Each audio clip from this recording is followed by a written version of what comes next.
ചിരിച്ചും ചിരിപ്പിച്ചും ഞാൻ മലയാള സിനിമയിൽ 20 വർഷം പിന്നിട്ടു. അല്ല, പിടിച്ചു നിന്നു. എന്നു മുതലാണ് എന്റെ സിനിമയിലെ കഥാപാത്രങ്ങൾ താൻ ചൂസ് ചെയ്യാൻ തുടങ്ങിയത്? എങ്കിലും ഒരു കൊമേഡിയനാണോ വലിയ നടൻ? നിങ്ങൾ സിനിമാക്കാർക്ക് ഇതൊന്നും ഒരു വിഷയമല്ലായിരിക്കും. ക്യാമറയുടെ മുമ്പ് ദിവസവും ചെയ്യുന്നതല്ലേ.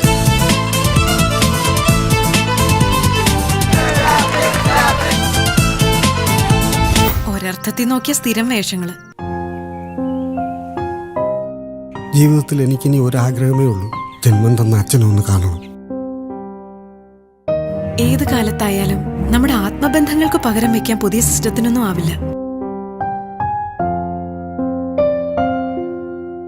വിഗില്ലെങ്കിൽ എന്തു മലയാള സിനിമ.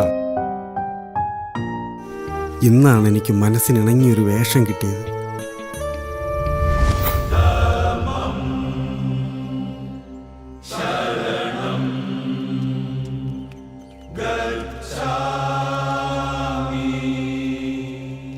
Cut it!